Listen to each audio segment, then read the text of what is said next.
This is the podcast from Saturdays to Sundays. It is one of the first official episodes on the pod. I am one of your hosts, Kale, and sitting across from me is my counterpart, El Cameron. And this is the first podcast. Today, the topic is a good one. We are going to be talking about the week 1 lineup, and we're going to be ranking the best matchups, basically 1 through 5. And then we have one of our first segments coming up too as well after we do all of that. So I'm pretty excited. I'm stoked. I can't wait to get this shit show rolling. It's going to be good. Cam, you want to start us off with your numero 5?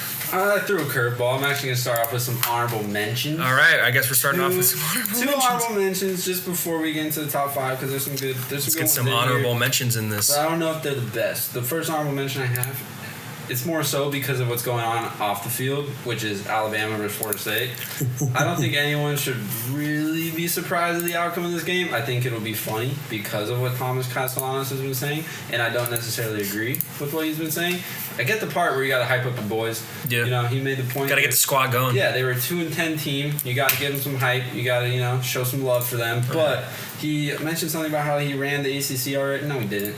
He was a pretty average quarterback. He was exciting. Yeah, sure. He made a lot of mistakes. And I don't know how he's going to hold up against Bama.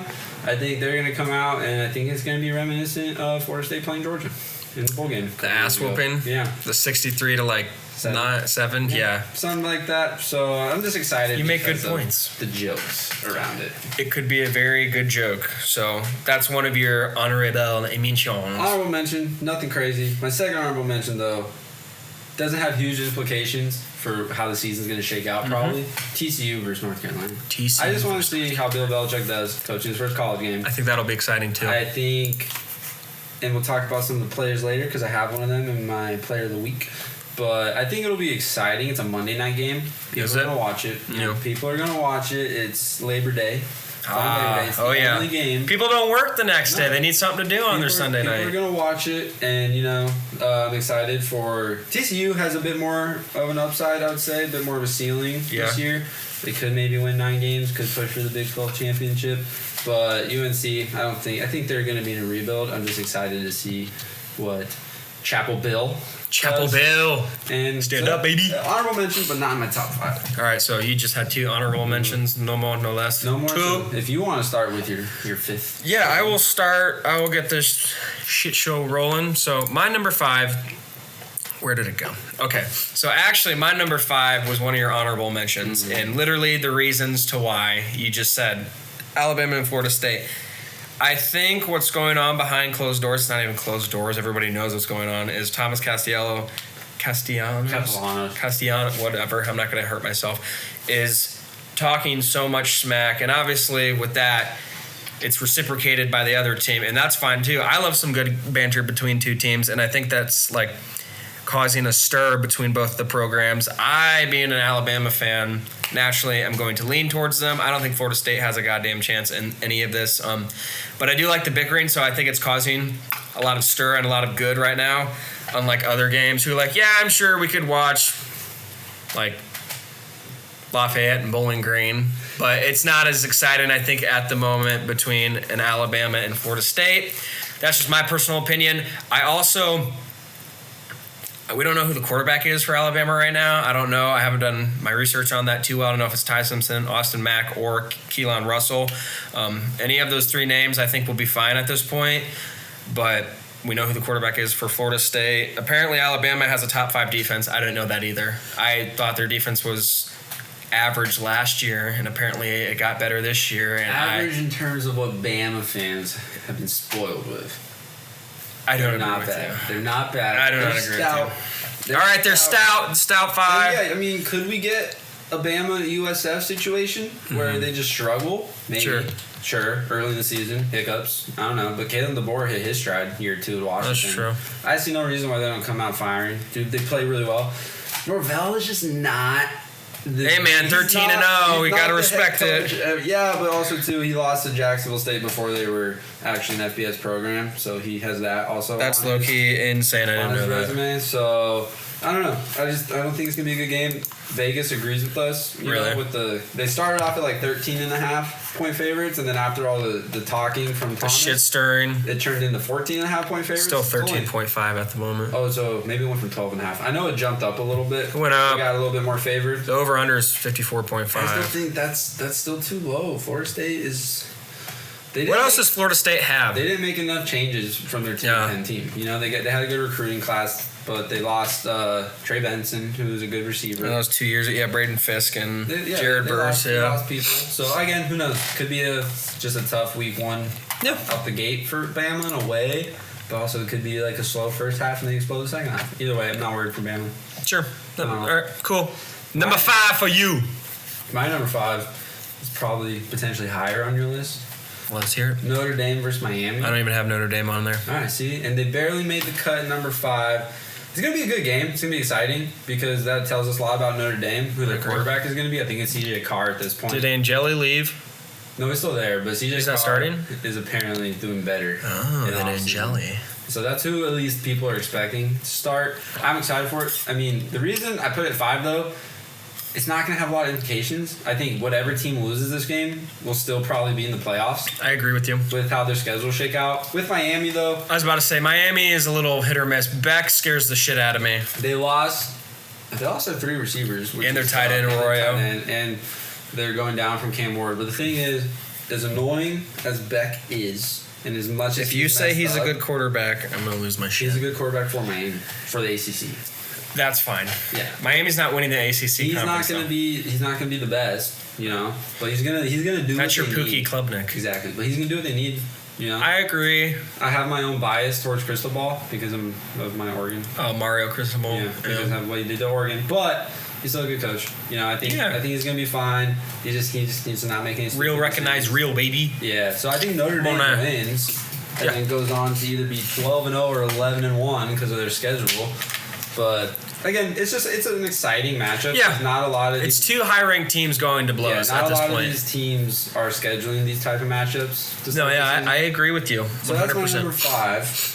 You wanna just lead into the 4th? I'll jump into 4. Technically week 0. I know we said week 1, but Kansas State, Iowa State. Oh, that's your week 4? Or Jesus, your number 4? That's my number 4. Wow. I'm shocked. Really, I'm shooketh by this actually. I'm excited for that game. Give me the reasons. But why I'm excited is just because I think Kansas State and Iowa State are going to be 2 really good teams in the Big 12. Mm-hmm. And I think, put it this way, whatever team wins, I think is going 10-2. Oh, wow. And whatever team loses, I think 8-4, 9-3. So it could derail you a little bit. I think the Big 12 is going to be chaos. I like Kansas State. I think they're going to win it. It's in Dublin. The favorite, obviously, so there's a neutral territory. In Dublin, which was Florida State losing to Georgia Tech. Well, they were just shit. Avery Johnson. I really like Jace Brown. He's a good, Jace Brown's a good receiver for them. They obviously have Dylan Edwards, who's amazing. So I think it's gonna be a really exciting game. I mean, well, you said Avery Johnson could be a Heisman contender too. Dark horse too, for sure. And then Iowa State, I'm just curious because Rocco Beck is still there and he's good. They have 2 good running backs, but I'm curious how you replace Jalen Noel and Higgins. That's very hard to replace those 2. 2 1,000-yard receivers. It'll be tough. So I'm curious to see what they do. I just think it'll be a really good game. It'll be fun. They got Abu Sama. Yeah, Abu Sama, but Hansen kind of leads the carries. At least he did last year. Is Abu Sama more a trucking back or a downhill? He's a pretty good elusive back, but for some reason they went with Hansen more. He's good. Don't get me wrong, but we'll see. We'll see if Iowa State actually. Sure, I'm excited for that game, but they did not make it. That would be an honorable mention for me. Mm-hmm. That would be like number 6. So it's almost made the cut. Like at this point, you can like swappies the Alabama in that game too. But I'm gonna keep my list as is. My number 4. I'm very excited for this game. I'm very excited. We talked about it before, Cameron. It's the East Carolina and NC State game. Oh, there we go. I am very excited for this game simply because of what happened last year with the bowl game. East Carolina winning, barely, and the fight that broke off, and these 2 teams being separated between each other. I think it's like 100 miles or something. Hold on, let me just fact check this because it's going to bug me. I didn't get any. Okay. It's field by proximity. So in the Military Bowl last year, East Carolina shockingly winning 26-21. And then the beef that sprung after. I am so excited for this game. This is my number 4. And those are my reasons for it, like your Iowa and Kansas State game. I'm looking forward to this one. I don't know players, unfortunately, and who's on who. I honestly, I don't really care. I just think that what's already going on behind closed doors is really exciting. So, and just to give a little more context on that. Yeah. I mean, the books have East Carolina going about 6 or 7 wins, which isn't bad, you know. I think that's good for East Carolina. Siobhan Revel, I mean, they lost some of their best receivers, unfortunately, but also I think NC State's also a 6-6 team, so I think it'll be a pretty even matchup. Yeah. Probably one of the better upset potentials because NC State's definitely going to be favored in that game. I think they already are. Yeah, I was trying to find it, but my notes are not. But I do like that game. Noting. It didn't make mine, but I like it. Yeah. All right, what's your number? Did you talk about? No, you're going to 3, right? Yeah, my number 3, Baylor Auburn. We have the same. I'm gonna keep hyping. Let's go. I'm gonna keep hyping it up. I bought into the Baylor hype 110%. Sawyer, baby. And Sawyer Robinson's good. I really like Bryson Washington, who's also going to be talked about later in this episode. But I like Bryson Washington. I like Baylor. Auburn, I'm curious. Because I also have an Auburn player that's going to be making... Who's this? Later on. Cam Coleman. Sophomore. Yeah. No, he's a junior. He's a junior. I lied. I'm buying into his final blow-up. It's been waiting. We've been waiting for him to blow up. I'm buying into it. I think he's going to do really good. I think it's going to be a fun game. I think... Where's this at again? Is this in Waco, Texas? I think this is a neutral site game. Well, fuck.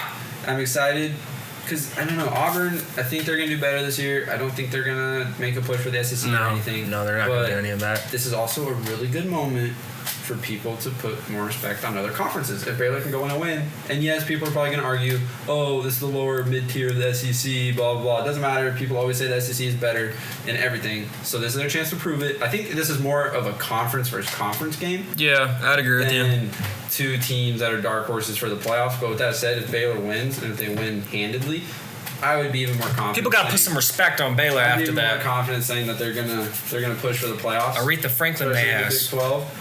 And also, too, we have to acknowledge sometimes Baylor underperforms, especially at the beginning of the season, like when they lost to Texas State at home 2 years ago. That's crazy. That was the year everyone was hyped up on Baylor. They started 0-2 last year, but then they had a good run later. They lost in the bowl game, right, to LSU? They did. That wasn't the best showing. Did Sawyer play? Yeah, everyone played. They lost their receivers. It's tough, yeah. But also, everyone on LSU played, so... I take it with a grain of salt. Okay, yeah. I mean, you got Nussmeier, you got all the... And I think LSU's better than Auburn. Yeah, I would agree with you. But again, excited to see Jackson Arnold, just to see, because, you know, he never had confidence at Oklahoma. It could be a Bo Nix situation. You leave a place you weren't confident, you gain confidence, and you blow up. But you just go to another SEC school. You went to Oklahoma, which at this point I think is bigger than Auburn at the moment. So, I mean, yeah, I see your point. I think it's just more, like, specifically the player, I think there's more hype on him or more, like, pressure on him to perform now. Yeah, it depends what the expectations are. Auburn fans aren't the best with their expectations from what I've seen. You know, it's always higher. Well, when Cam Newton brought him a natty and then after that they haven't done a lick of shit, it's they keep living off the past, which that's what you're supposed to do. Hype up the hype and do your thing. I will say, though, Jackson Arnold's the best quarterback in a while. Yo, even put him over Bo Nix? Yeah. Bo Nix, Auburn Bo Nix, he didn't have a fair chance. Really? Because he was the son of a former Auburn quarterback. I didn't know this. Yeah, he automatically had high expectations. And really? He starts off with a big win over Oregon to start his freshman campaign. Like, just expectations were crazy high. Kind of like what happened with, like, Sam Howell in North Carolina. He had a really good freshman year. After that, expectations were almost so high. Jake Fromm, expectations were so high. Yeah. And even though they didn't have bad seasons necessarily after, they just the expectation part, you know? Yeah. If you have these expectations so high and they don't exceed them constantly, people are going to think it's a failure. Yeah, they're going to question you. Jackson Arnold's still young, you know? And then back to the confidence thing, same thing we see in the NFL with the Bears.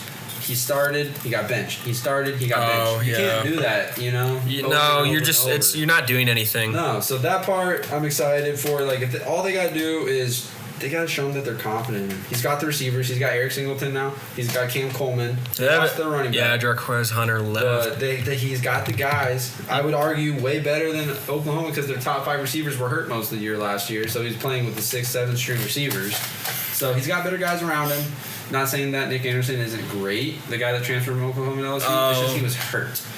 so he didn't really get a chance to play with him. I feel that. And then it is kind of the opposite thing that happened to Bo Nix with Jackson Arnold. Is they started him for the bowl game 2 years ago against Arizona. Absolutely shit the bed. 3 interceptions. Had a terrible game. Really? So his tenure started off with all this hype. Like, yeah, we're getting rid of Dylan Gabriel so we can open the door for this 5-star quarterback. And then he goes in, doesn't play well at all, and it's only a bowl game, but people still had that bad taste in their mouth going into the year. So every little mistake he made, he was screwed. They're just nitpicking him at that point. So I want him to succeed. Yeah. Absolutely. So we'll see. Excited for that game, though. I mean, that's my number 3. We matched on that. We gridlocked.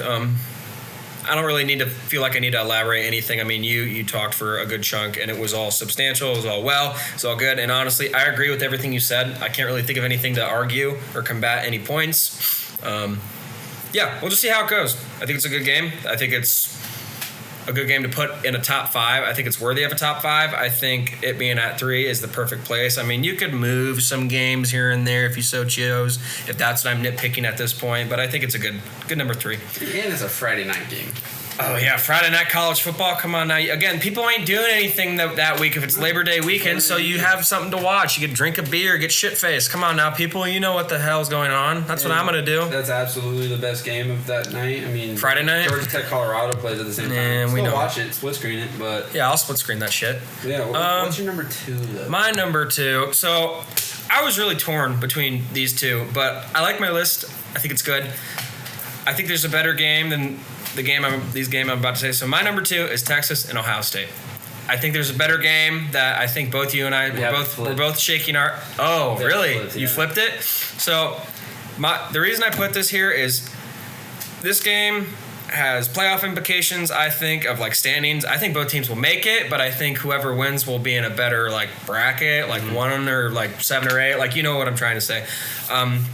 But again, everybody's hyping up these teams right now, and they should. Ohio State's coming off a natty. They should deserve the hype. Texas fell short of it, unfortunately. Lost some pieces. So did Ohio State. But the real thing that I'm concerned on that everybody, for some reason, isn't is quarterback play.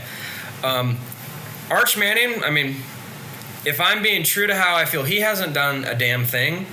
And I saw an interview where he said that too, so good on him for being humble, but also like talk your shit pimp when you need to. So I'm curious about that. They have weapons. They got Quintravion Wisner. They got some good wide receivers. Their defense is still stout. Ohio State, I think Sayan's going to be the quarterback. They only got better too. I mean, we know it's wide receiver you. Come on, people. I mean, you know what you're getting into. Defense lost a little bit. They got a new OC, Brian Hartline. I mean, I'm excited for that. This dude's a fucking stud when it comes to developing wide receivers. I don't need to talk about that because we all know. I mean, come on. But I'm curious to see his play calling. I'm not high on Ryan Day. Never have been. Probably never will be. But it is in Ohio, right? It is. So that could kick off. That could definitely help Ohio State and flip that in their favor. So I don't actually know who I'm picking in this game either. So wait on that and hear from us soon. But that's my number 2. I'm excited for this game. Curious to see what's going to happen. Yeah, and I'll talk about it too. So I have it as my number 1. That's more so the hype around Just it. The hype, Everyone wants to see Arch Manning. I do too. I agree with you. He really hasn't done a thing. He's looked good against teams you should look good against. Yeah, he against UTSA, that long 60-yard. ULM. Yeah, come on. Yeah, he looked low-level teams, people. Him, but obviously he wasn't ready because they kind of rushed Quinn Ewers back from an injury. Well, even he said he wasn't ready, right? Yeah, Quinn Ewers, I think he was rushed back. You know, he still played well. He did what they needed him to do. But yeah, in terms of receivers, they got Ryan Wingo, which did play. He did play last year, so he's got experience. They got Emmett Mosley. And then I have the depth chart pulled up in front of me. He's a transfer from Stanford. Nothing crazy. Is this Texas's roster? Yeah, Texas's receivers. So that's good. They have that. Obviously, you mentioned Wisner. I really like Wisner. CJ Baxter, if he can stay healthy. Yeah, Baxter. That'd be really good. They got like a 1-2 punch, yeah. And then the defense is still good. Obviously, they lost their top corner, but they got Michael Taff, the walk-on starting safety. I mean, there's a linebacker that's Anthony Hill Jr. is amazing, yeah. And then I think, they have good stuff. They have good stuff on the defense. Yeah, they got a team. They got a good team. Again, being an Oregon fan, I loved the day that Oregon went into the shoe, 21-point underdogs and won. So it's possible. If they can do it with Anthony Brown, Texas can do it with Arch Manning. Come on. But It's hard.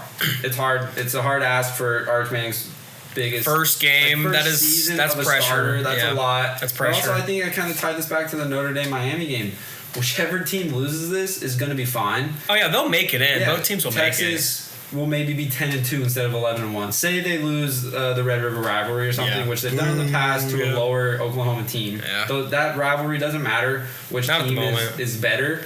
They'll both play their hardest, and upsets aren't. It's not really an upset in that rivalry. You know, Man. Oklahoma could be having a crappy season and beat Texas, and vice versa. Oklahoma had a crappy season last year and beat the shit out of Alabama. Come on, Exactly. people, it happens. It happens, so that's why I think this game it's not going to be the biggest implication, but it's going to be good. It's going to be a fun game. We get to see everyone. Obviously, we get to see Jeremiah Smith. We get to see Carnell Tate, Brandon Innes, maybe, and then also they have a new freshman receiver that just came in, and he might play. So I think it'll be exciting. Oh, Quincy, whatever his name see is, or Porter. We'll see yeah. their new 1-2 punch in the backfield with CJ Donaldson and then Peoples. Yeah, I'm excited for that, honestly. So it'll be a lot of fun.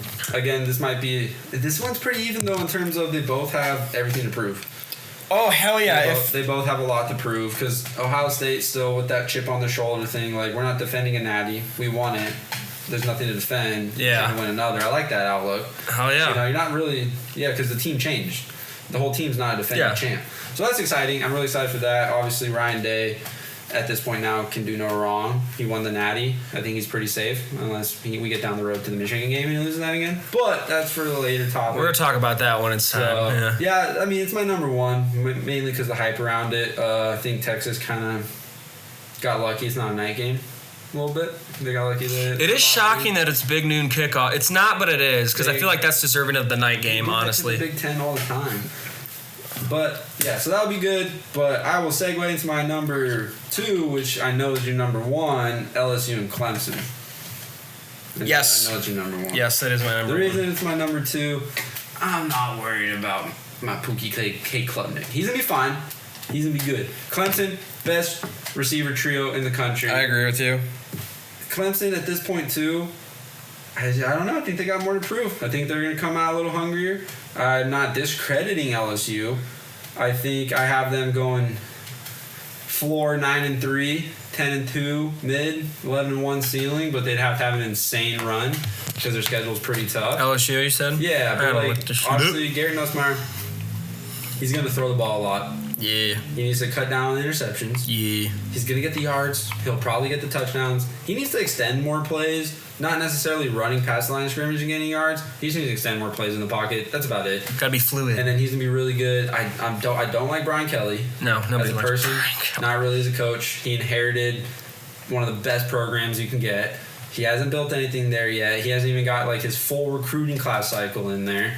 So I think LSU is going to still disappoint in some ways. They got good receivers, of course, they always do.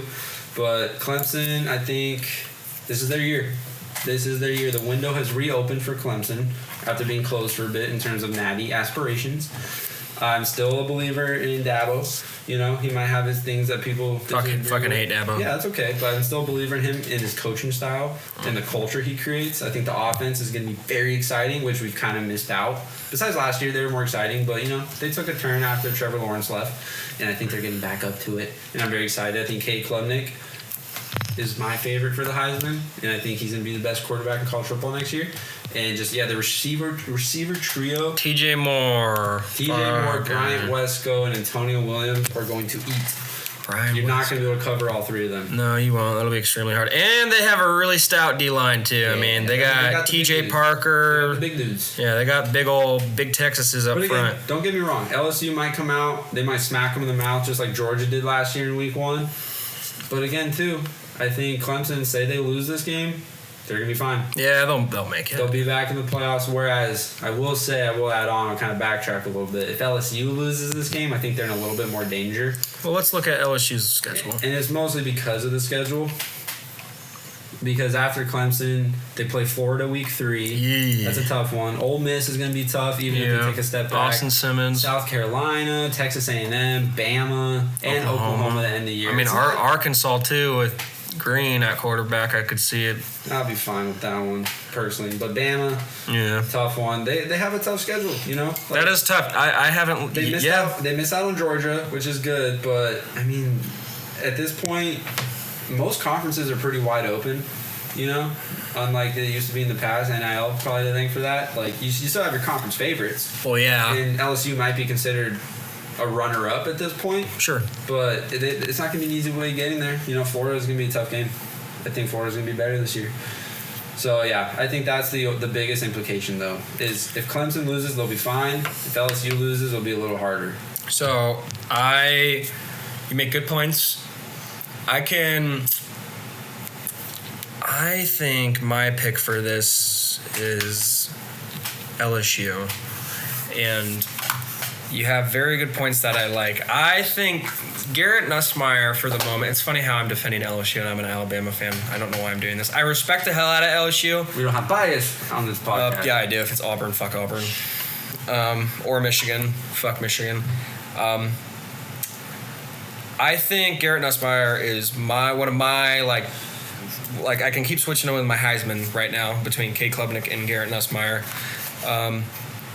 Both of these teams, actually no, more so LSU did great in the transfer portal. They kept a lot.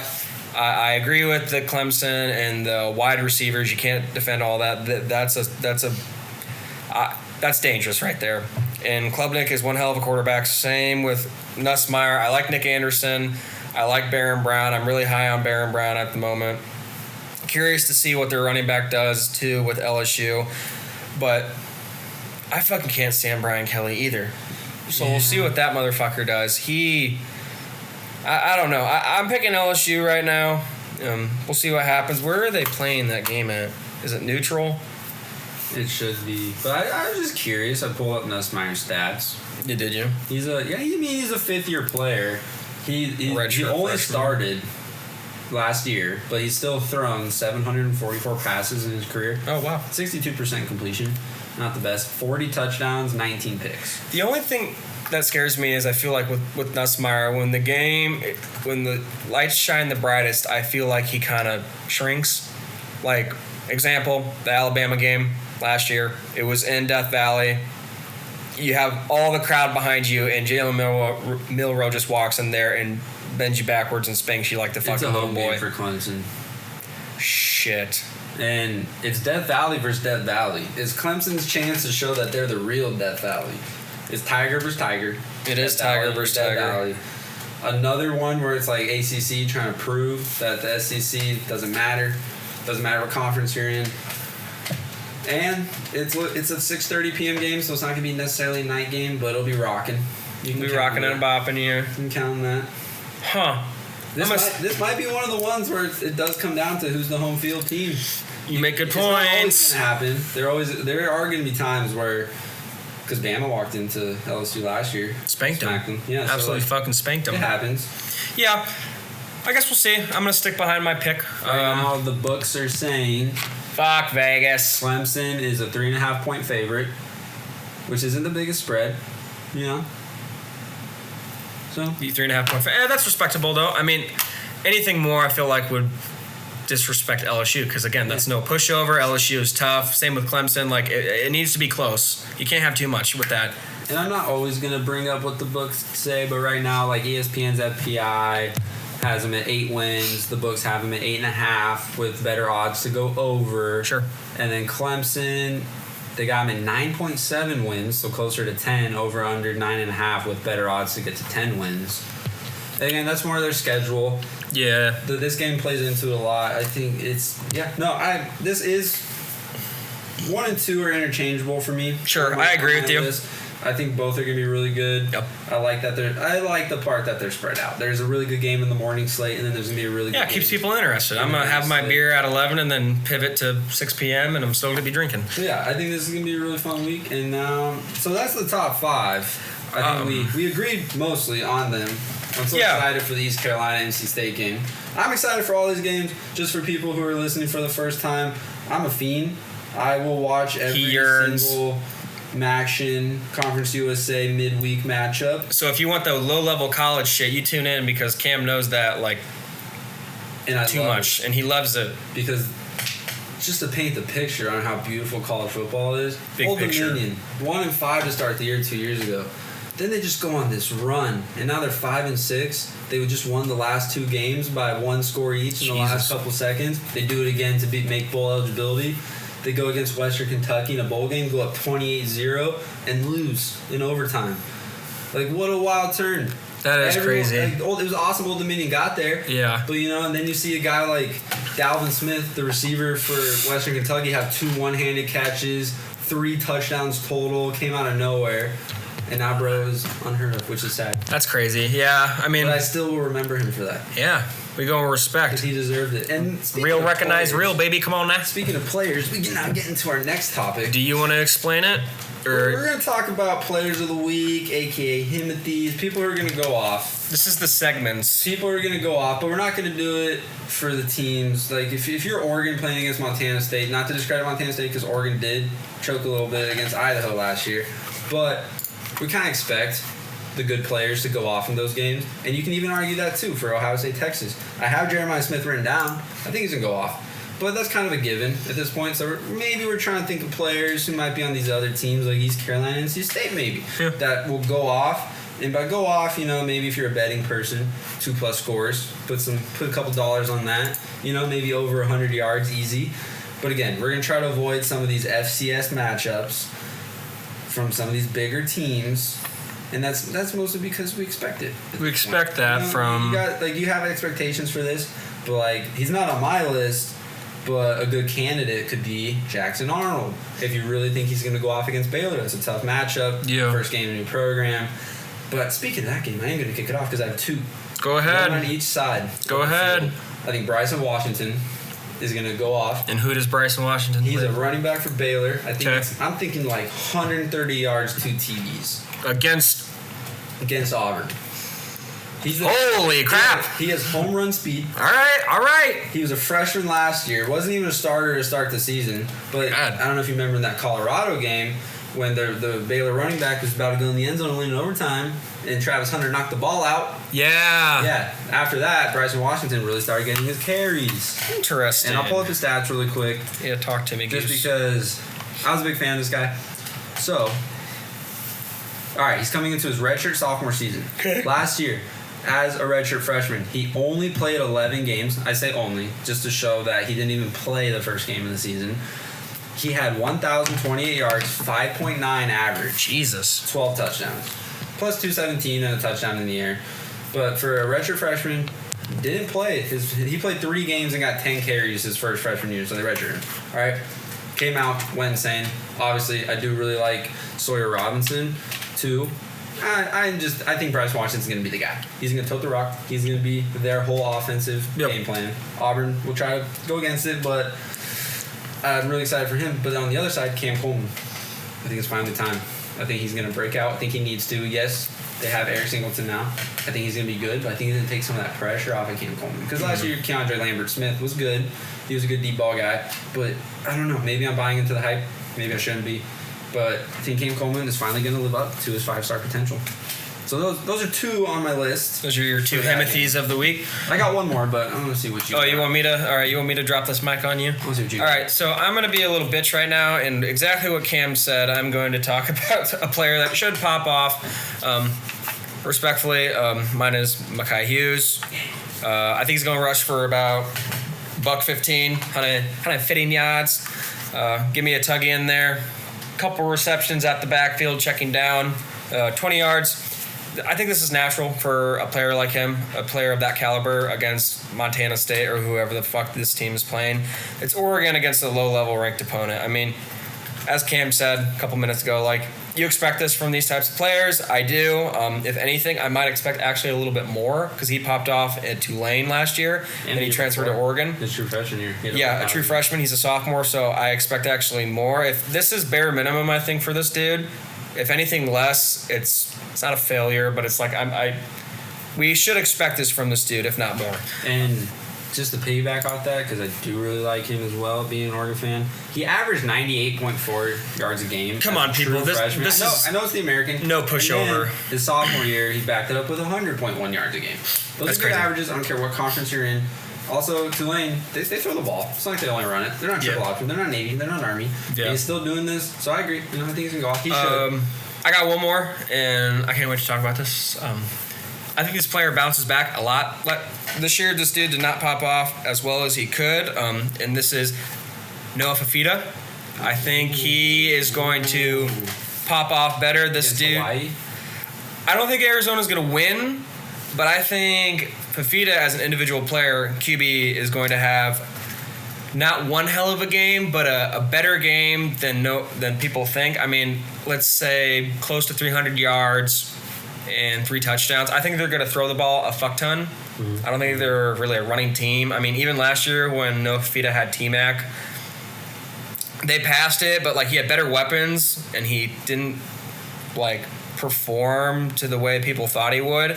But I think he's coming back this year with I don't know how to he needs to prove. It's a revenge tour basically, and I think Fifita needs that for his confidence. So he had a junior year slump instead of a sophomore. Yeah, slump. And honestly too, and I'm excited for Fifita. I like it too. I like that pick. I'm looking at it right now. He threw the ball 100 more times last year. Yeah, that's crazy. The year before, and he did worse.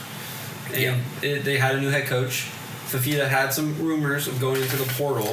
His dad kind of got involved, kind of like the Nico Yamaleva situation. Yeah. So I agree. I mean, I don't think he would stay unless you had something to prove.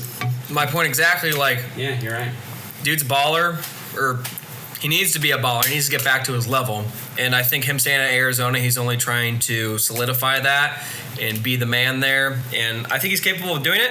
Again, I pick Hawaii to win this game, but I think individual performances, Fifita's got player of the game basically for me. So that pick. That's a Himothy for me. And this is opinionated based, so work with us with that. And then in the future too, or a couple episodes later, we'll re-talk about this, and if we're close, we'll judge that.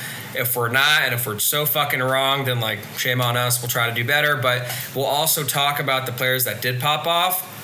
So if I picked Fifita, and who's the other one that I picked? Good Lord, I'm losing my mind. Makai, and let's say Eric Singleton was the one that popped off. We'll talk about that too.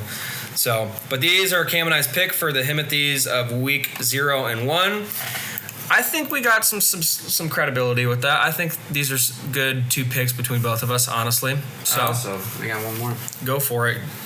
I got 2. Cam's got 3. It might be someone you haven't heard of, but you'll know. Is this a group of 5? He used to be. Used to be. This is Eric McAllister. I have no idea who that is. Who is TCU's now number 1 after Savion Williams. I think J.P. Richardson is gone. Jack Besh. Max Exodus of the top 3. You're saying a lot of names right now. But even as their number 4 receiver last year, 762 yards, 5 touchdowns. That's actually crazy. As their number 4, the crazy part that I really like, he averages 20 yards a catch for his career. Really? That's a good deep threat. What is he? You're averaging 20 yards a deep catch. Holy crap, yeah. He's 6'3", 193. He's going into his senior season, so he was at Boise State first. This is TC. In his sophomore year, he only played 9 games, 873 yards in 9 games his sophomore year. All right, transfers to TCU, deep ball guy, big play guy, does well last year. I think the stage is set with Josh Hoover, who's an experienced quarterback, needs a number 1, and you have a true number 1 guy, body, speed, all that, outside guy. I think there's huge potential, especially against North Carolina's DBs, for him to go off, get his name on the map. And I don't know if he's going to be the guy that catches a slant, shoots people out and takes it, but he's fast.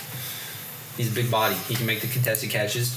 Yeah, he'll put his body on the line I don't want to compare him to Calvin Johnson, but that type of play basically. He went from number 88 to number 1. He knows. He switched his number. He knows he's the guy. He knows what he wants, goddammit. He's going to be a better Quentin Johnson. Oh, shit. Hopefully Quentin Johnson in the college world, right? Not NFL? Both. Only one. I would pick college. He's going to be better than Quentin Johnson both. Oh, okay. Well, I'm excited for Eric McAllister. That's not saying a lot for... Who is it again? Eric McAllister. I did not know. You'll know him. Don't worry. Everyone will. It's not on my fucking... Hold on. I see him. But that just about wraps it up for me. I'm excited. Yeah, I'm excited. This is one of many. Hopefully y'all enjoyed. I'm pretty proud.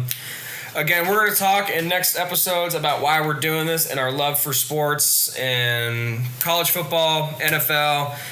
Maybe talking about some betting here soon. We don't know, but tune in. We will. Oh, we will. We will. We go drop some knowledge on you fucks. Again, this is from Saturdays to Sundays, the football podcast. We really hope y'all enjoyed. I'm Kale. I'm Cam. And we're checking out, baby. See y'all later.